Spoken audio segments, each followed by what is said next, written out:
let me first introduce the topic and then the anchor guest here.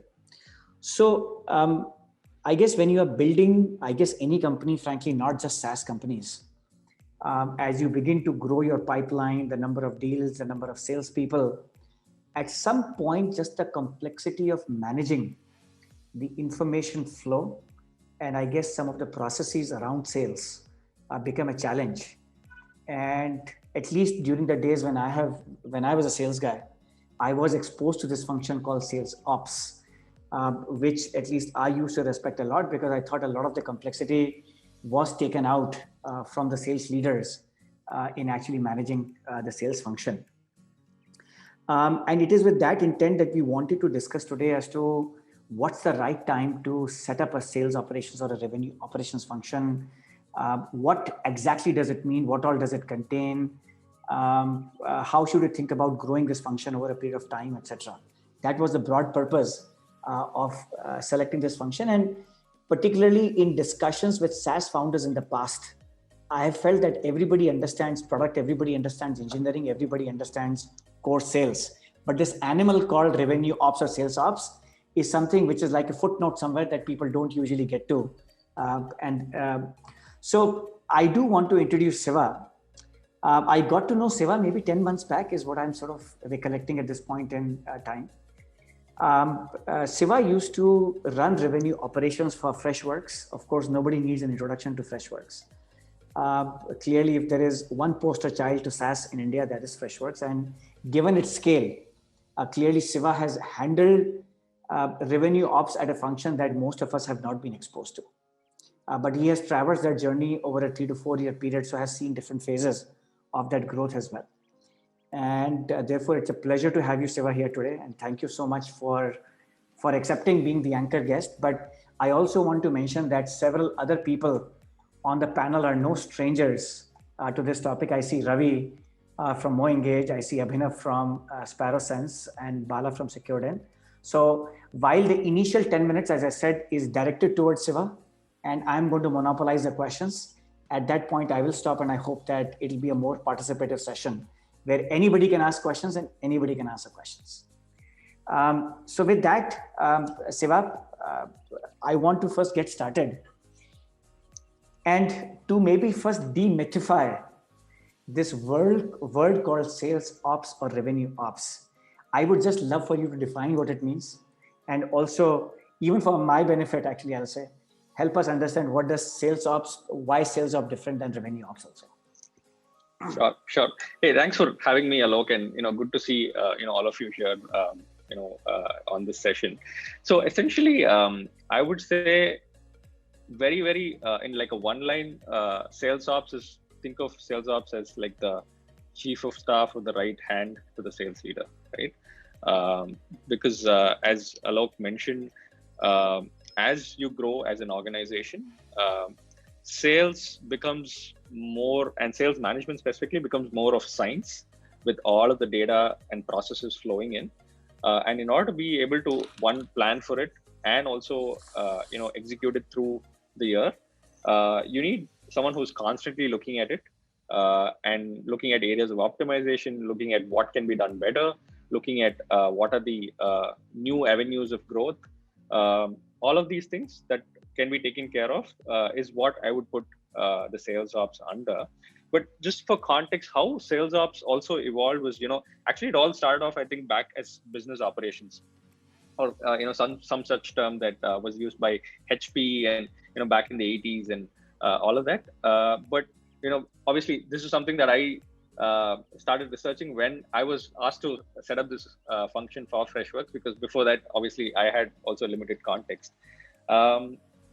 But I think what has evolved specifically in SaaS is, sales itself as operations might not be sufficient to kind of cover the entire go-to-market funnel, right? Because in SaaS, with recurring revenue as the context, you have to start off from the top of the funnel, marketing ops to, sales, and then customer success ops. So basically looking at the entire GTM funnel and looking at operations at the entire GTM funnel is what, companies these days call as revenue operations.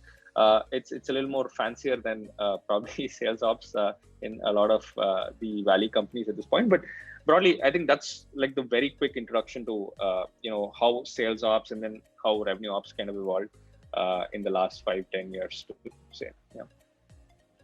And maybe just as a follow-up question, if you were to disaggregate sales ops into maybe 4 or 5 or 6 large buckets, what are those buckets? So it starts right from, and I'll probably give you the context of revenue ops because then sales ops is also part of that, right? So essentially, it starts off right from the annual planning for the year, right? As founders, you go to your boards and say, hey, you know what, we'll double our ARR next year. And then how do you get there, right? So basically, obviously, you have some thoughts of how to get there, but really, working out the nitty gritties of, how much your marketing pipe needs to generate, which channels can you further, grow, which are exhausted. Do you need to find a new channel, to be able to get that pipe in the first place? And how much of pipe do you need to generate? And then going into sales, the capacity that you need, the geographies that, you're looking at, the quotas that you want to set, and essentially, obviously, the incentive plans as well, performance management of how you want to do that. And then obviously, once you get in the specifics of the process of the sales process, the customer success process, the rules of engagement, the analytics around looking at what's worked, what's not worked, and kind of reporting as well. This is kind of the end-to-end ownership of what the ops team does. So if you were to bucket it as broad areas, one would be obviously the entire strategy and planning, which is the overall plan for the year and org structure, and also the entire piece of how you're going to get that goal. Second would be the process, the steps that you would be doing on ongoing basis and how you're going to set that process out. And third, obviously, would be the analytics part of it and reporting part of it. So, these would be probably 3 broad buckets, I should say, covering RevOps role. Got it. I remember that there was a session on revenue ops in SaaS Boomi. I think this was about 2.5 years back, I remember. And somebody asked a question: what is the right time when a founder should think about building this function in the company? And what are the underlying drivers? Is it just ARR? Is it number of deals? What is it that sort of defines or defines a good point at which you should begin to think about revenue ops? I think even before you start thinking of a function, I think typically as a startup which is growing fast, how this function evolves is it starts off with one person, right? Basically, that one person who's like either right hand to the CEO or who was owning revenue, like if there's a CRO at that point. Basically, that person is doing all of the ad hoc things, right? Right from setting up the commission plans to setting up the process, the tools, and kind of administering and making sure everything is going fine on a day-to-day basis. So it basically starts off with one person, and when obviously that person comes in, it depends on the kind of transactional velocity that's there in the company, right? So if you're a company which is primarily doing enterprise deals, right, $1 million deals or even close to that, then basically you could wait longer because there's not so much of analytics or basically transactions to kind of look at or figure out optimization, etc. But if you're more like a SMB company with a lot of velocity in terms of your deal flow, then you'd want to start looking at this probably a little more earlier. So I would say transaction volume would be a good way to think of when to look at such a first it starts off with a person, and then obviously then around that person you kind of build the team, right, over time.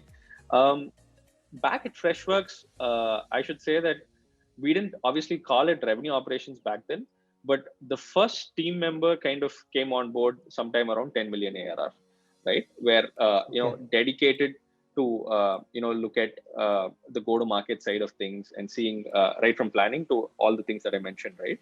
And it actually was two folks, not me, a couple of my colleagues who kind of started off doing that role without us realizing that was revenue operations. We just called it founder's office, right? And essentially then it evolved more into like a very specific role of revenue operations, and we built a team after that at Freshworks. But that's where at least it started off at Freshworks at around 10 million ARR. Got it. I will ask one last question, and actually I'm going to open it up. I have so many questions myself actually, and I know that we have too many heavyweights today on the panel. I can see just it's a pretty star-studded group of people on the screen today. So Siva, now that you are an entrepreneur, you are building a different SaaS company. Clearly you can't play the role in the new company that you are playing in Freshworks, right? Let's go 1 or 2 years down the line, whatever that ARR number is, etc., or transaction velocity. And you need to look for a revenue ops leader. What's the skill set that you would look for? Is it ex-sales people? Is it very good analytical people? What is it that you would look for in a and I'm sorry, I keep saying sales ops because that's the term drilled into my head, but I meant revenue ops here. My apologies. No, absolutely fine, Alok. So basically, I think one of the things that I've seen at Freshworks is also looking at some of my peers that I used to just generally share and get advices from back when I was setting it up from the Valley. I think a lot of folks that you would notice who are heading revenue operations typically have had, or it could be a little bit of a bias, but most of them have like a management consulting background, right? So that's typically the most common type of background that you see people leading revenue operations, simply because, and I think most of them have like a bent of work that they've done on the go-to-market side, on the sales side. But why probably that works is there are a few things. One, obviously, it requires some amount of analytical skill sets as a role, because constantly looking at data points. But also more importantly, you'd have to realize that as you get to like 10 million plus as ARR as a company, all of these functions also start to become silos, right? Marketing has their own agenda, sales starts to have their own agenda, and within sales, like channel sales, direct sales, and customer success, etc., right? So there's a lot of just aligning all of these functions together, and to be able to drive that common goal of the company needs a lot of interpersonal skills, and just being able to understand who's coming with what context, etc. So that kind of a role has actually really worked out well for us at Freshworks, and also what I've seen in a lot of Silicon Valley companies. That's like the most prominent kind of background in which ops leaders have come in. There's also the other small subset of folks who typically come from the sales background, but typically I see them as more folks who've been very interested in analytics, and typically they'd be the inside sales head kind of a role, and then come into ops, because they, even in the inside sales role, have to do a lot of number crunching, just planning their pipe and looking at their conversion rates and funnel optimization, etc. So some folks that I see also come from that background with a strong bent of analytical mindset. So that's also sometimes work, but a large proportion, at least today in the market, you would see mostly ex-management consultants. Got it. So I do want to open it up, and I see that Sri Krishna has also joined, and he also brings a wealth of experience from his InMobi days and now as an entrepreneur also.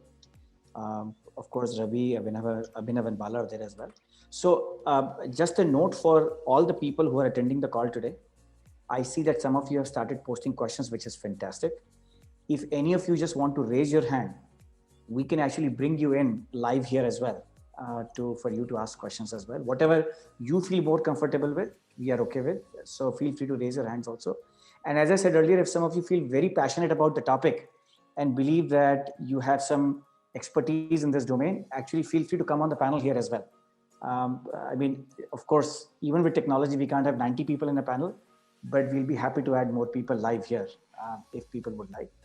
I'm actually going to, given that people have begun to put questions, and also, by the way, if anybody can answer questions at this point in time, we don't want to put only pressure on Shiva here, but that doesn't mean, Shiva, you should not answer questions from this point onward. So the first question I'm going to read out from an anonymous attendee here. It says that, what are the methods companies use to decide on an yearly revenue target other than T2, D3? And I must confess, I don't even know the acronym. What does T2, D3 mean? But I'm hoping... Triple, double. Okay. Understand. Understand. I'm not sure how you would not know, Alok. Okay, I think Ravi, you are signing up to answer this question, so please go ahead. I mean, so the way, I mean, by the way, so yeah, I'm the co-founder of MoEngage. Um, for people who don't know, I think so. The way we chose revenue target at MoEngage, or typically what I have seen is obviously there'll be some certain benchmarks in terms of what is something that you could achieve, and I think so. I typically look at like a quarterly cadence. Hey, what is the quarterly cadence that we are doing on a quarterly basis? And then you need to also think about think about how much pipeline that you're generating on a quarterly basis, and what is your sales cycles are, what are your even pipeline generation cycles are, because I mean, a lead to becoming an opportunity, what are those cycles are. So unlike consumer companies, we can't just double up a pipeline in 1 quarter. And pipeline is one of the biggest growth levers that we have seen, that really is important to kind of make sure that if you're able to kind of increase a pipeline, and remaining everything else is science, right? I mean, the sales cycles you have historical data, you have historical data for win rates, you have historical data for all of the other things. But I think the most important driver, which is less science, is basically the pipeline. And you need to think of how much you can actually expand your pipeline on a quarterly basis, and depending upon how much you can expand, you can actually easily project how much growth you can actually kind of drive over the next 4 quarters, and which becomes automatically your next yearly revenue target, right? So, and the way you can expand will be different channels, and you have to kind of take assumptions split by channels and see how much each channel can give you, and then how much you can expect to grow that channel-driven pipeline, as well as deals accordingly.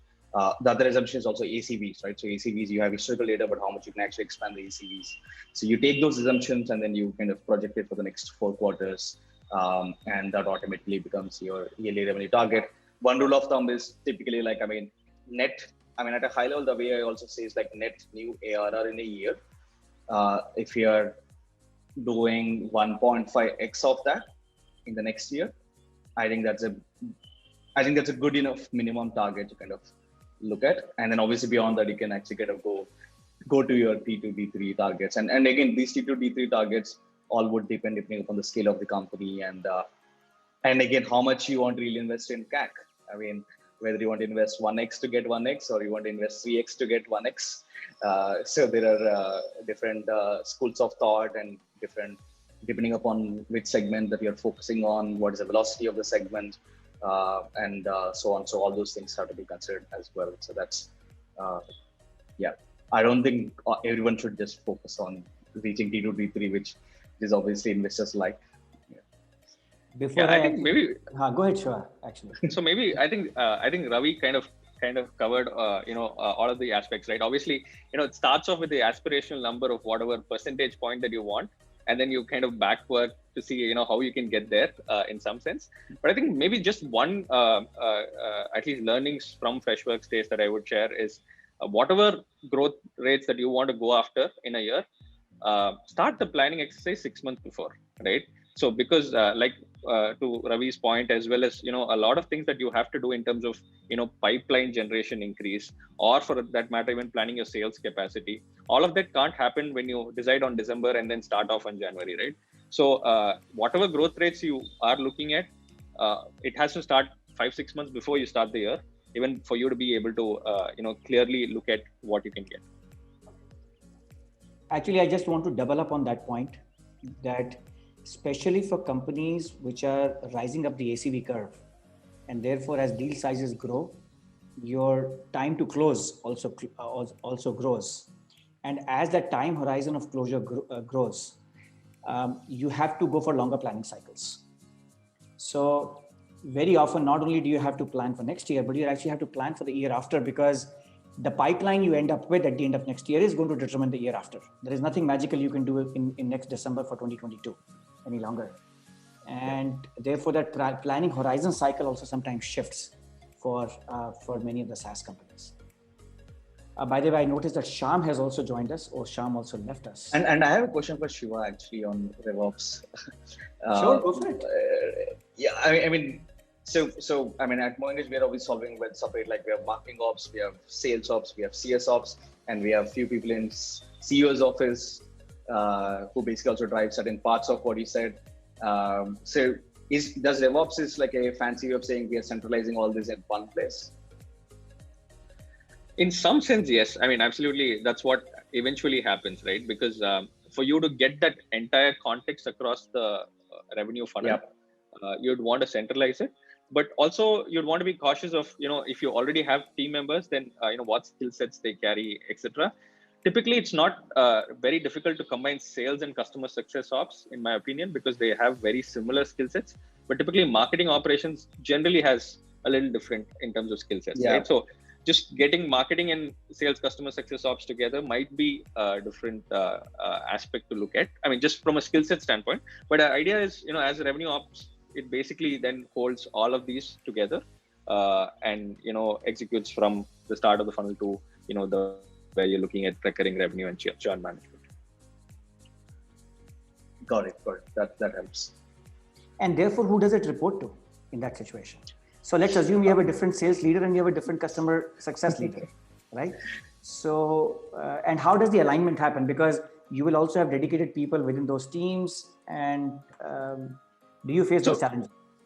So gladly at Freshworks, we had a CRO. So, so I was reporting into the CRO and the team members. I mean, we started off with the 5-member team. And when I had moved from Freshworks to startup, Everstage last year, basically, we had moved to 25 members in that team. And most of the folks in the team were aligned by the function, right? So like you had folks who were working with the marketing leader. There was one who was focused on the channel sales business. One obviously focused on customer success. One only focused on, in fact, we actually had customer support as well as part of the entire revenue operation. So, so basically, while these guys reported into me, they also had their respective functional leader that they were closely aligned with, right? So think of them also working with them very closely and also kind of playing like a right hand or chief of staff to those functional leaders within the function. So it's kind of, you have a hierarchical reporting within the ops, but you're on a day-to-day basis working very closely with one of the functional leaders. And sorry, I'm adding my own opinion to this. I actually strongly believe in what Shiva you were saying. I do think that this function needs to still report more centrally.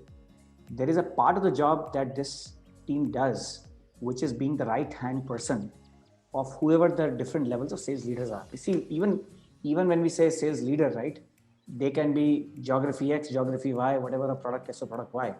So while the revenue ops team will mimic the structure of the sales team or the customer success team, in the end, they also play the role of predicting forward where the ship is headed. And I think that role gets compromised if they are reporting into individual sales leaders and not reporting centrally. And so one of the jobs that this team actually needs to do is also forecasting, capacity planning that I think, Shiva, you are referring to. And those cannot be done just at those individual micro levels or in different silos.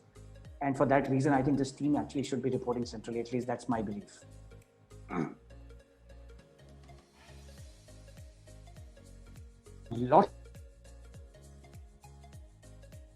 So there is a question by Pranav which says, what are the initial steps one should take into account while setting up the function from scratch? And question 2, what are the factors to take into account while planning to grow the team?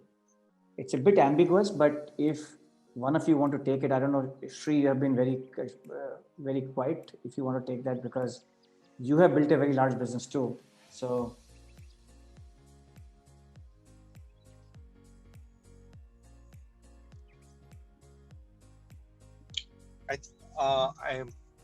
I'm not in a very, I won't be able to answer that question in a very specific way. I think I'll defer to Shiva or to answer that. Sure. Because it's scratch in terms of how you set up would it would vary by channel and kind of SMB focused, or whether it's an enterprise account focused kind of a company as well. So if the questioner can add a little more context, I can help. In enterprise based accounts, I can give an answer for that. So I think, at least my thoughts on this, well, it's ambiguous. I think Pranav comes from Freshworks, I think, ex-Freshworks, and I think now he's probably building it for Postman, I guess so. So basically, I would say, Pranav, obviously, when you're thinking of it to start off, you don't think of it very strategically, right? When you start off, because essentially, as you've gotten into a particular business and you're looking at setting it up, there are some specific pains for which you're setting it up. It could be that, hey, I don't know why my conversion rates are low, or, I want to look at my sales capacity and really, plan it better in the coming year. Or, there will be a bunch of use cases or problems that you would really start off with. So really it becomes first a reactive role, right? Where, you have a bunch of problems. How do you solve for those problems on the go-to-market side, where those problems are not typically owned by any particular function? It's more a company problem, right? So typically it starts off maybe as, even strategic projects, right? To say, hey, this is what I want to solve for. Like, for example, I want to increase the net expansion rate to 130%, right? Like, you have 3-4 bunch of, strategic projects that you take on and solve those. And that's where it probably, even starts off. And apart from those strategic projects, also remember there would be all of those very transactional work as well, right? Right from evaluating a new tool that could help, bring in more visibility, or some optimization. So whatever of those transactional stuff that might be also required of the role is something that I would say as part of the initial work to start it off. But as you get those projects in and start rolling out those specific initiatives, you'd realize where you need more so as to say support, right? And that can help you think of how you plan for your team. Typically I'd see that you would start to look at one more like a tool administrator kind of a role. That's typically something that comes in very early in the organization, because it's a very important role, but a very transactional role in some sense, right? So and you'd want somebody to own it completely, so that at least the day-to-day pains are taken care of, while you could start thinking of focusing on some of those needle moving initiatives. The other typical role that comes into play is someone who's more analytical bent, who's crunching those numbers for you, etc. So these are two different roles that typically evolve after it moves away from being a one-man army. But at least when you start it off, it's all reactive and like basically solving the immediate pains that you have as a company.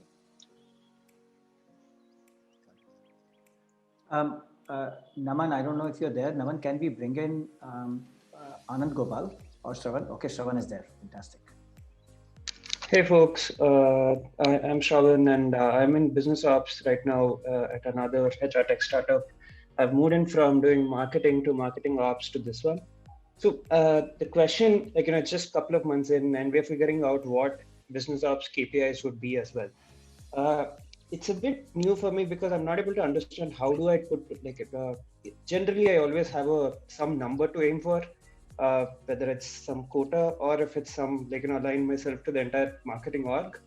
But now, because it's a central gamut and it's a wide canvas, I'm unsure of how to structure my own KPIs if I'm doing well for the company or not. So just wanted your inputs on when it's a central gamut, how do you measure it, or how do you see, how do you clock it? At least in the revenue operations role that I was in, I had a variable pay on Freshworks ARR.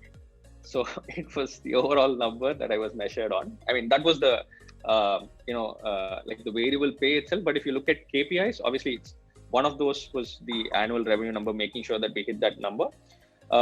But as we transitioned as a company, we were looking at two things, right? One, obviously, how do we continue to maintain the growth rates that we had, previously done at higher base? How do you ensure that you still continue to grow at the pace that you grew? So, there would be typically a bunch of initiatives, right? So, 2-3 of those initiatives. Like one was initiative around, our net expansion rate. How do we ensure that we consistently stay at about a certain percentage? The other was how could we get, increase in our mid-market business, right? So there were 2-3 such initiatives where, we were, obviously you can measure those quantitatively and say, hey, start of the year, where were we? End of the year, where are we, right? And see if we've actually moved specifically on those specific initiatives. Have we moved our numbers? Would be a way to think of from a KPI perspective. I think I would say, it starts off broadly as the ARR number itself, but, specific KPIs would be those initiatives and what you're focused on in terms of improving for that particular year. I can add to some extent. We've seen like quarterly OKRs on specific initiatives or metrics that they can move. For example, on the CS ops, like NPS was given as an OKR to improve in few quarters. I think probably for marketing ops, it could be certain single sort of improving the MQL to SQL conversion or SQL to opportunity conversion. And that requires for them to kind of figure out the right insights and then bring those to the marketing leader, for example. So, and also collaborate with other people within the marketing organization. So I think it's been also more quarterly OKRs which keep changing. One thing to add from my experience at InMobi, where one additional KPI which we used to keep a say-do ratio, and it needs to be within a range. 90 to 110% is good. Anything beyond 110% or anything below 90% was kind of started getting into the red flags. That's key and important because that goes very much into the planning and how you plan and why you weren't able to measure certain things unless and otherwise very kind of way of events happen and you don't even expect anything and suddenly COVID happens and you think everything's going to be bad and suddenly the revenue turns up to be very positive. Unless something like that happens, the say-do ratio should be very proper in the quarterly numbers. The second thing which we used to see on a consistent basis is like keep it as simple, not more than 3 metrics. I mean, close to 60 to 70% of it on one large revenue metric, which is either at the company level or the product level or the unit level. Then after that, 2 metrics at best, maybe 3 to satisfy for the remaining parts. If you keep that, then it's actually works very well. That's all. It's an interesting comment. I think the say-do, which is sort of in some sense the forecasting accuracy also. If I may just add, sometimes the challenge with that is that the revenue ops person is being honest in sort of predicting a number, but ultimately the person who gives the forecast is the sales leader. And so you can advise the sales leader on what to give, but ultimately the sales leader is the one who wants to say, look, I want to give this number, not that number. The revenue ops, I mean, as even Shiva mentioned earlier, it's primarily a kind of an internal strategy function. I could see how parallels and how in InMobi itself, we had the founder staff, which was fundamentally a lot of ex-consultants who eventually evolved into the part of the strategy and ops function, which was BizOps and other functions which come in. Their requirement and what is their fundamental OKR is to coordinate between sales, marketing, and also the product to make sure that the estimates are of best of class into coming into place. So that's another fundamental thing when you set up the function itself, and then you predict because you have the marketing which creates the leads. You know, at the early stage, you need so many leads to actually convert to so much of revenue by product, by function, depending on whether it's enterprise, account-based marketing or non-account-based marketing, SMB, where you count on the number of leads you convert, and then you do that. And that coordination is what you do as in the strategy part, which is 3 months before the year begins, and put it together in the same place, and then you measure with say-do. But yeah, say-do is not an absolute metric. It can go wrong in many ways, but unless it doesn't go very wrong unless you have a COVID type event, which is also a rarity. Got it. Naman, can we get Anand Gopal in now? Hi guys, I don't know if you can hear me. We can hear you very well, Anand. Please go ahead. I really loved your tweet this morning about gratitude. It really made my day. Oh, thank you. Also, you beat me to my question, but I had a follow-up to it. So my question is, for smaller teams, Shiva, you mentioned a number of 10 million at which point you started setting this up, and I love the fact that it reports into the CRO like it should. For smaller teams, that take more of a crack team approach. You're at 1 million, you're at 2 million. It's more of a nose to the grindstone, everyone's doing everything kind of approach. I guess the whole point of revenue ops is to start approaching revenue generation more scientifically as you grow without while keeping it decentralized. And by 10 million, I'd imagine your team is mildly or fairly siloed, which makes it even more important to do so. So do you have some best practices for when teams are much smaller? Because if I actually think hard enough, I can pinpoint many things that we do that could qualify as revenue ops, although we've never officially branded it so. So what are some best practices when you're at 1 million, 2 million, for you to be able to have practices that are still pertinent to this crack team approach, but you're not trying to put too much structure behind it? My question, which Alok beat me to, was of course, where does it report into, but which I think makes a lot of sense. But my follow-up to that would be, as a much smaller team, what are some best practices that you would suggest? Sure. I mean, I'll share my thoughts, but I'll also qualify saying that I've never done this before, because at Freshworks we started only at 10. So before this is something. But basically, how I would see this is, this function, as you said, you could see a lot of.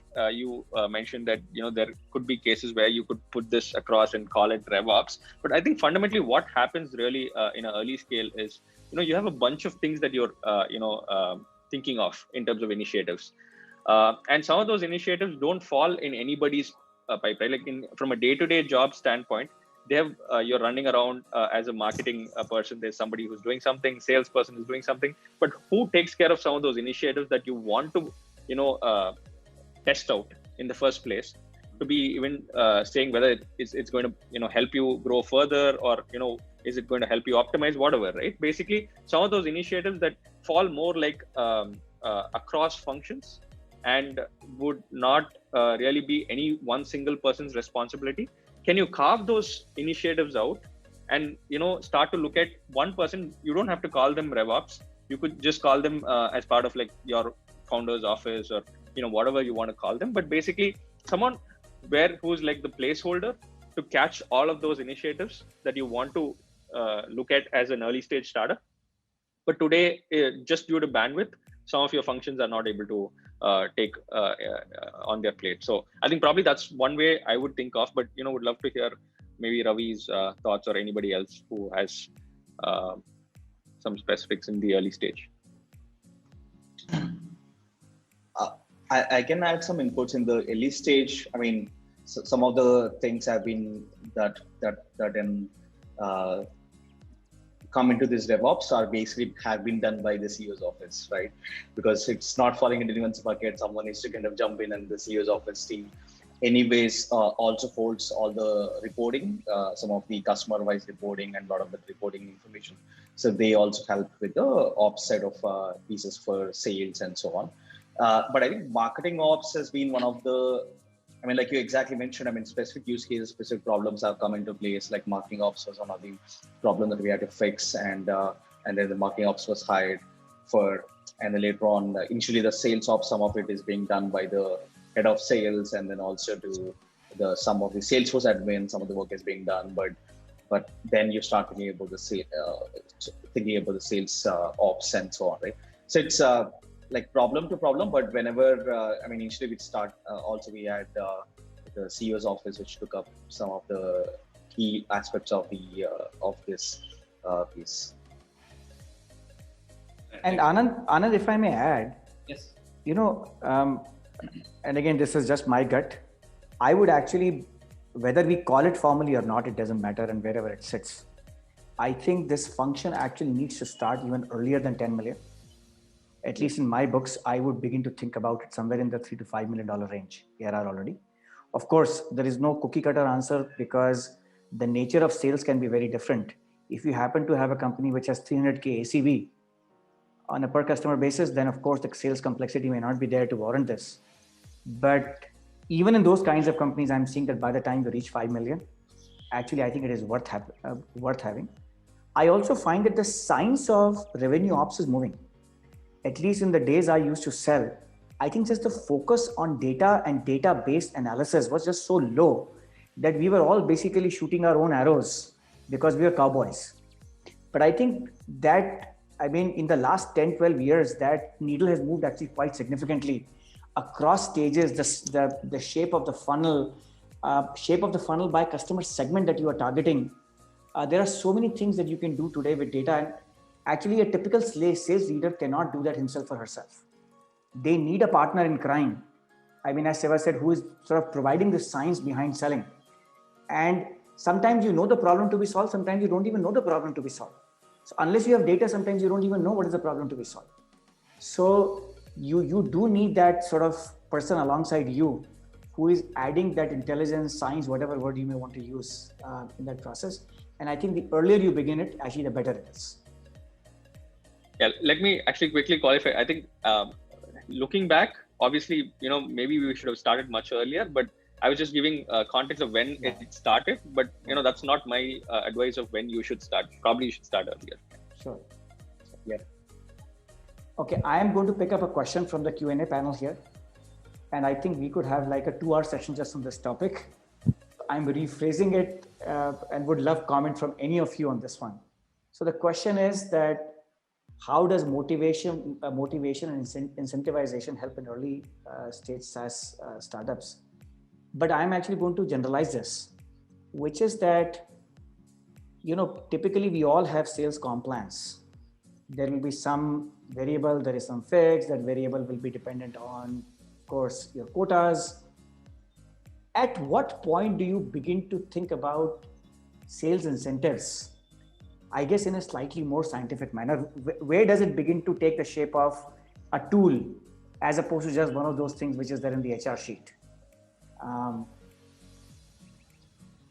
I think maybe I'll start off and would love to hear the others as well. So basically, I think maybe the first point, you would obviously look at incentives in a more generic way to start off with as a startup, because, lots of things are just, up in the air.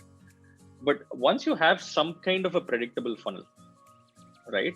Some kind of a way that that in a quarter, this is at least the minimum number of leads that I expect, or this is the minimum number of pipeline that I can generate. And this is so many people that I have some kind of, I'm not talking about predictability to the T. I'm talking about basically some kind of pattern that you see is the first place that you can then start thinking about a standardized incentive process or plan, right? Because unless you have that, it's hard to think of something which is like over a year or so. And if you plan it that way, then eventually over the year, you'll constantly keep changing that anyways, in terms of your incentive plan. So I think that's where I would probably say, companies should start thinking of when they see some kind of a pattern in their entire go-to-market funnel. But when you talk about incentives, I think one of the important things, at least learnings from Freshworks, is it was not only sales that was incentivized, right? So it starts right from your SDR or BDRs who are, and in fact, we had even our, while it was a little controversial when we introduced, we even had our, demand generation or digital marketing team on incentive, on variable pay. Then obviously sales engineers, then customer success. So the entire funnel, you need to think through, all the parts of the funnel which influence your revenue could actually be got under a way to kind of plan for incentives or rewards, and use that as a tool to motivate and push towards the goals that you have as a company. But I think from where it starts, my opinion is, when you see some form of pattern in your funnel, I think that's where you can start thinking about like a plan which is much more standardized across roles.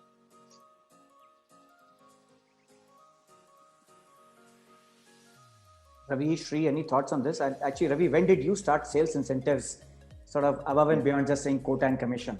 So yeah, probably I think when we started having like a couple of sales reps, even I think we started probably early enough. The sense of making sure that there's a performance linked element within the comp, right? It's not. They might not really need to be linked to exactly the dollars that they're bringing, right? It can be the logos in the beginning, because initially you want referenceable logos.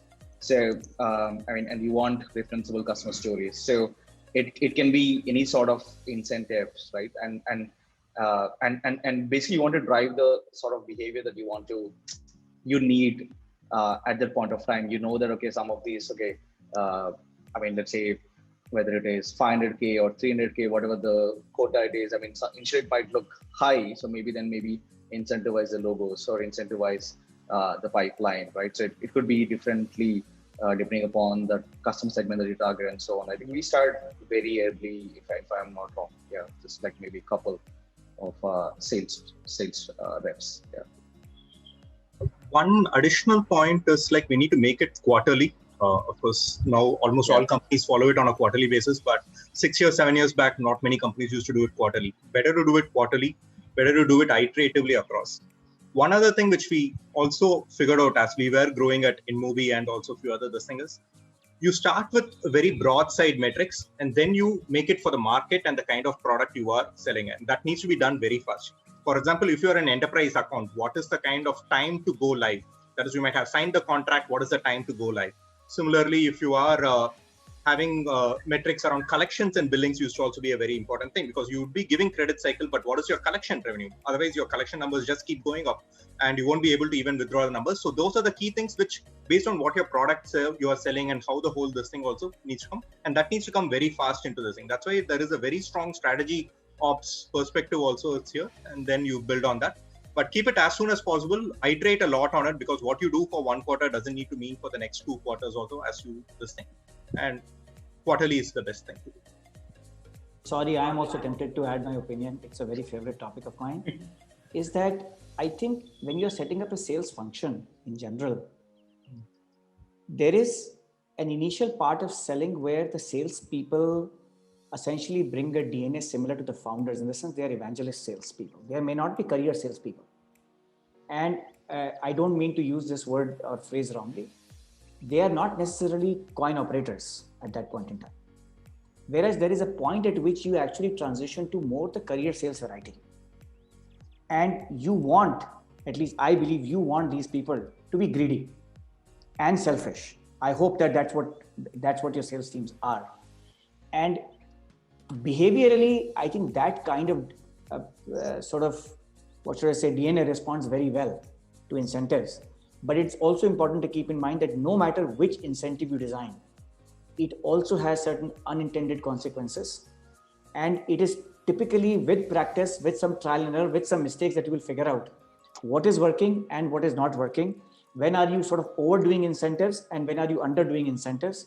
Whether it should be quarterly, it should be annual, it should be monthly. I think it is one of those things where the possibilities are sort of almost unimaginable. And Siva is a PhD in this topic, I know, with some of the conversations that we have had on sales incentives.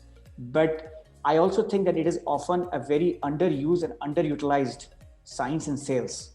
And if done effectively, this can actually be a very significant driver of what you do. Yeah, go ahead, Sri. Only word of caution is be generous. It's okay. Because you can make mistakes, be generous. People come around and then they know what it is. Rather than trying to be very tight-fisted, crushes a lot of people's aspirations. If you make sure it's like they make only 80% of the quota or 70% of the quota, that's why you need to, it's okay to be wrong than being always right. I think +1 or +10 to what Sri said. I'm actually fully on board. I think Rohit just joined the panel. I don't know, Rohit, you were going to ask a question?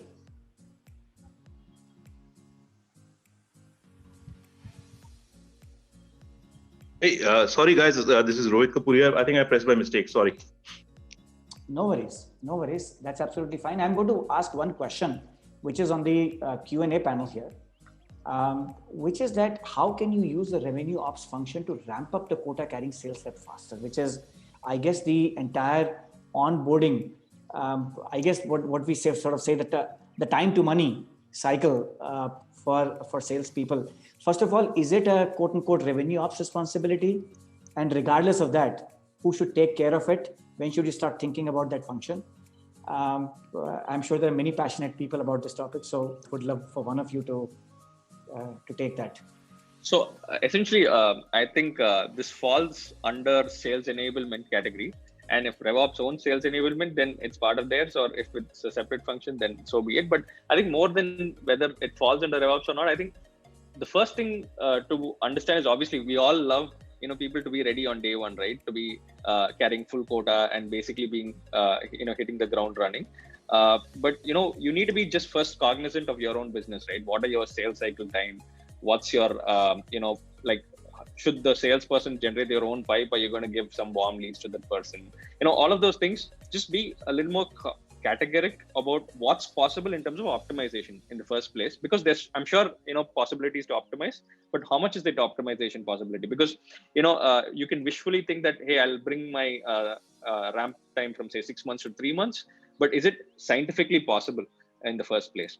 And once you know that there are some things that you can do to bring shorten it by a month or 2 months or whatever, then essentially from a sales enablement standpoint, understanding what are the things today that's causing the delay in terms of your ramp times. Is it one, just the salesperson understanding of your product, or the training required from that perspective, or is it really an issue of from a marketing standpoint, or generating that lead to be able to even start some of those conversations actively, etc., that's causing the delay? And then have enablement actually very fine-tuned towards whatever that's the cause of that problem, or whatever that can help optimize the ramp times, is what I would suggest in terms of. But I think typically back in my work at Freshworks, RevOps didn't own this. It was a separate sales enablement leader who basically came from sales training and enablement background, and who's one of key KPIs for that person was optimizing our ramp times. And sorry, Shiva, if I may ask, who did this person report to then? So this person also directly reported into the CRO, because this person. So in a lot of companies, Freshworks is a little bit of an exception, but in a lot of companies, this flows into the ops team itself. But I think back then, we wanted to keep that separate as a function, and we had that report into the CRO.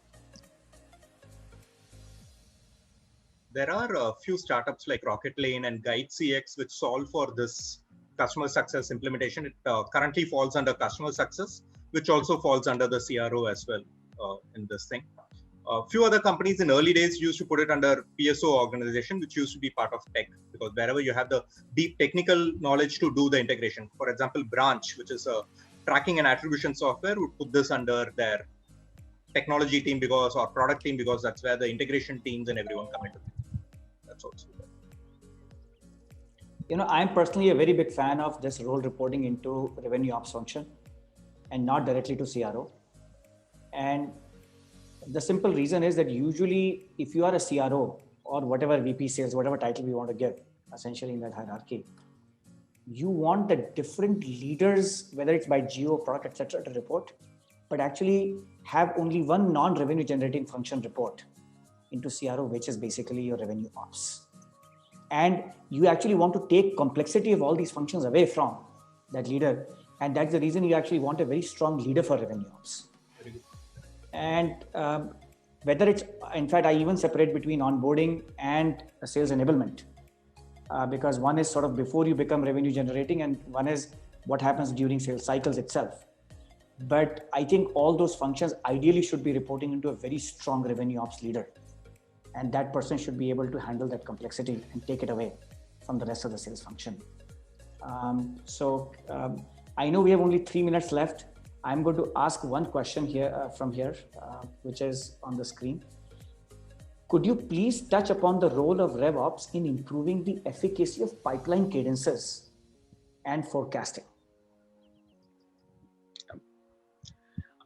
I think pipeline cadences and forecasting, it's one of those topics which obviously, early on you're not too bothered about, but as you start, just being able to predictably grow as a company, it becomes much more of a specific aspect, right? So essentially back at Freshworks, RevOps owned that, right from, setting up those weekly cadences with each of those leaders to having, a way to track, whether it be starting off in a spreadsheet and then moving towards a tool for managing forecasting and pipelines.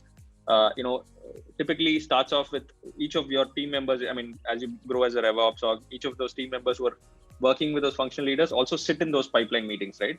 And see and have an independent perspective apart from what the leader and the specific team are thinking about this, and looking at patterns of what's been the commits in the past to what's actually happened, and seeing if somebody is either keeping a buffer with them, or just being too optimistic. So all of these things, again, based on data, you could bring a little more science to it and say, hey, you know what, this is what I see as a pattern.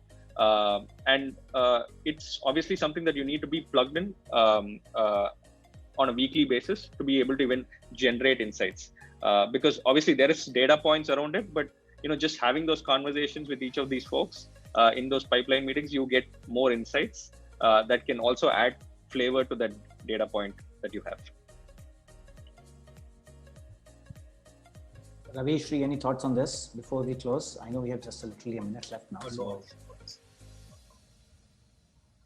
Yeah, I mean, not specifically any points. Yes, I think it's because one of the biggest challenges in running a sales team is to make sure that the data in the sales CRM tool is correct, right? So you really need is RevOps to make sure that all the close dates and all of that is right information, and also to make sure that we are giving the right visibility, which is really possible.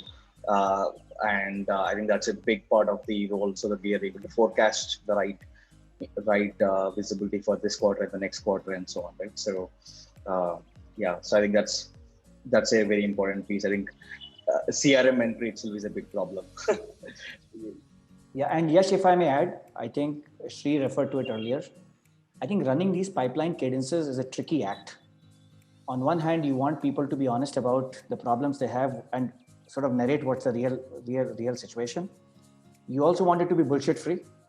You don't want people to be sort of forecasting the earth and the moon when frankly the reality is shitty. And you don't want people to be sandbagging too much when the reality is better and they're actually not really putting the real numbers on the table as well. And I do think that the revenue ops leader, or whatever that in the hierarchy at that level is, actually plays a very critical role. While on one hand they're supporting that person, on the other hand they're trying to keep that person to be bullshit free also.